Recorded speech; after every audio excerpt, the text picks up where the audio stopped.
Whoa, we're in the middle of May and we're still getting a lot of Apple leaks. There's more information about the iPhone 12 and the iPhone 12 Pro specs. There's also more leaks about the new soon to be released refresh Apple TV, those Apple headphones, and so much more that we're gonna go ahead and cover. So sit back, relax, and let's go ahead and go over everything that's important. So John Prosser and Max Weinbach, they both have been on a rampage recently when it comes down to new Apple leaks. But thanks to them, we not only have an idea how the new iPhone is going to officially look like with its new redesigned body, but now we know more information about its specs and the price. So let's go ahead and start off with the iPhone 12 and the iPhone 12 Max. According to John Prosser and his inside source, the next version of the iPhone 11 is the iPhone 12 and the iPhone 12 Max. Apple apparently is going to ditch the LCD display and finally switch it to an OLED, giving this mid-price iPhone the OLED display that it always deserved. In these reports, it said that the display supplier is no longer going to be Samsung for this device. For the iPhone 12 later on this year, it's going to be provided by a Chinese display manufacturer. BOE is the name they gave us. But going with this manufacturer instead of Samsung, Apple was able to maintain the price tag. For the standard iPhone 12, the display is reported to be a 5.4-inch display and will start at $649 with the new, now standard, storage capacity of 128 gigabytes. And then if you opt for the higher storage capacity, the 256 gigabytes, and it's gonna retail for $749. So about $100 more. Same can be said about the iPhone 12 Max. The iPhone 12 Max will still have the same OLED display, but it's gonna have a 6.1-inch display. And with the same 128 gigabyte of storage, it's gonna be priced at $749. And if you opt for the 256 gigabytes, it's just $100 more, so it's $849. So really, there's just $100 difference between the storage capacity and if you go with the regular iPhone 12 or the Max version. Chassis is still going to be made of the same aluminum body structure that we're used to on the iPhone 11, and it's also going to carry a dual camera setup. Other interesting internal specs that was also reported is they're going to have 4 gigabytes of RAM memory. And then obviously it's going to have the next generation, the best processor that's going to be available, the Apple A14 Bionic chipset. Just not worried about its battery improvement nor the speed, but we are expected to see a bump in performance like we always do. The iPhone 12 is set to support 5G. However, it's gonna be sub 6 gigahertz, sub 5G. Still faster than what's found on the iPhone 11, but it's not gonna be the full version. Now, for the iPhone 12 Pro lineup of things, the iPhone 12 Pro is reported to have 2 screen choices to choose from. There is going to be a 6.1-inch display option, or you can settle for the larger 6.7 if you go with the iPhone Pro Max. Samsung is going to continue to be the supplier for the OLED display for the iPhone Pro models, but for the iPhone 12 is getting a 10-bit color. So it's going to have better color panels for sure. Storage capacity to choose from, you're gonna have 3 options. The new standard 128 gigabytes is gonna retail for $999. 256 gigs, it's gonna retail for $1,100. And then if you go for the top of the line storage capacity, 512 gigabytes, that's gonna cost you about $1,300. And then if you go with the Max, it's just $100 more for those storage options. The chart right here should clarify that for you. So feel free to pause if you wanna see everything. But no matter the storage that you select, all the iPhone 12 Pros are gonna receive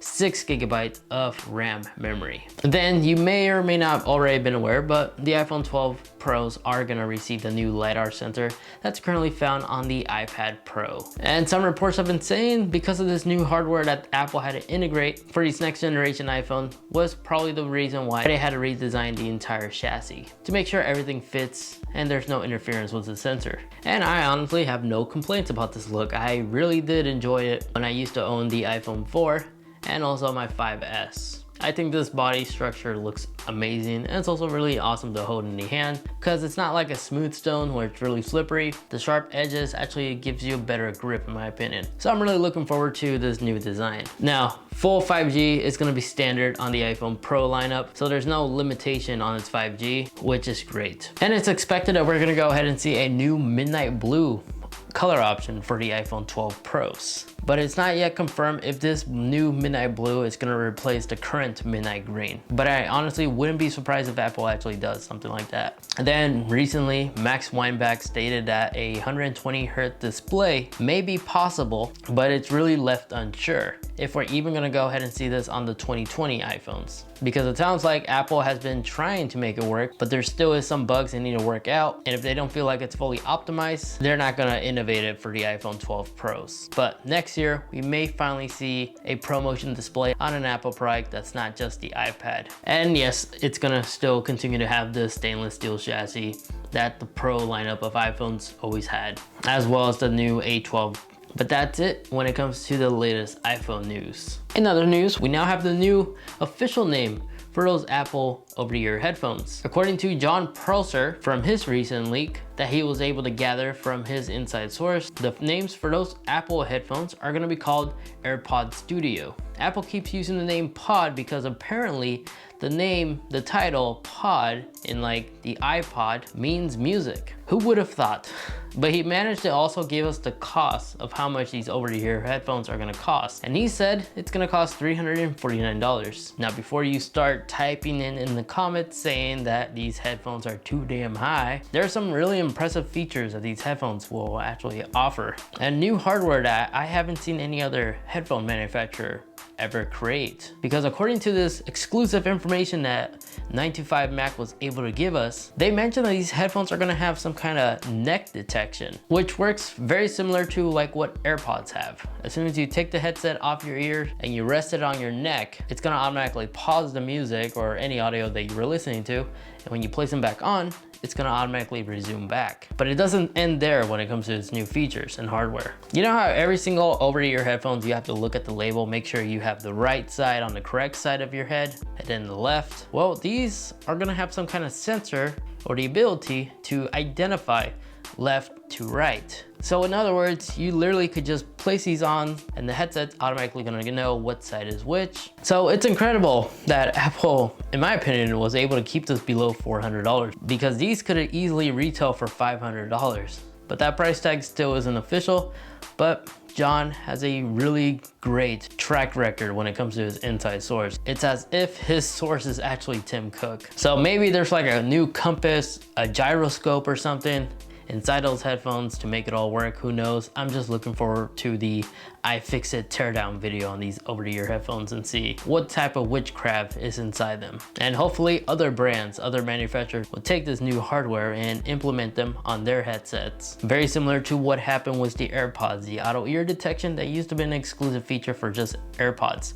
Now more manufacturers are now implementing this new hardware inside their earbuds. Now, it's also said in this 9to5Mac article that they're gonna receive some kind of professional mode, which when paired to a Apple computer, a Mac, there's gonna be exclusive software support for some EQ adjustabilities. So if you're a DJ or a movie producer or something, maybe even an audiophile, these should outperform whatever it's available in the market. And of course, other goodies about them, they're gonna have active noise cancellation and transparency mode, just like the AirPods Pro. So far on paper, they sound really cool. But now for the Apple TV, John also gave us more information about this refresh Apple TV, such as internally, it's gonna have an A12X chipset inside, which was the same chipset that was found on the 2018 iPad Pro. This just shows that Apple is really focused more in gaming for the Apple TV. And then the storage options that's going to be available is a 64GB storage choice or a 128GB storage capacity will be available. But that's really all that we know so far about the Apple TV, and that's coming out really soon. So if you're planning on picking up an Apple TV, I would recommend just to wait a little bit longer. Maybe a month. And then John also apparently saw the Apple glasses, the concept design and everything. And judging by his tweet, he looked very impressed. And he also reported, based from everything we know so far, they might be coming out a lot sooner than we originally thought. 2021, sometime in the early spring, is the information that John was able to gather. But besides that, nothing much is really known about Apple's AR glasses. The only thing that rumor has been saying about them is they're gonna connect and pair with your iPhone. So they're gonna utilize the processor inside your phone to power on the glasses, which I think is really smart because currently the hottest VR headset with some AR ability is the Oculus Quest. But the reason why the cost of that headset is so high is because it actually has a cell phone processor inside it. If that thing didn't have that and it was utilizing the processor that's inside your phone, yeah, it could definitely bring down the costs and makes it less prone to be obsolete if you're always upgrading your phone. But besides that, that's really all that we know. Yes, it's gonna have gesture controls with your head movement and then hands-free Siri like Airpods. That's all expected. But that's basically everything we know so far about the Apple AR glasses. In other news, the Apple Watch is getting new watch faces. That is right. Currently, developers on beta 5 of watchOS 6.5.2, it's a really long title, but those developers on that latest beta revealed the new Pride watch faces that we're gonna go ahead and get. And some of these new colors are also gonna become available on the current watch faces that we currently have, like the numeral duos, numeral mottos, and most importantly, I think the best looking one, the California watch face is also gonna receive this exclusive color. And in my opinion, the California watch face was a blackout Apple band. I think it looks fantastic. But basically that is all when it comes to the latest Apple leaks and news. If you found this video enjoyable, you may want to go ahead and check out this video over here. That is a video of some Apple epic fails and Easter eggs you may have missed. And then this video over here, that is a video of YouTube things that you will like. Feel free to watch either or. Again, thank you so much for watching. Stay safe and I'll catch you in the next one. See ya.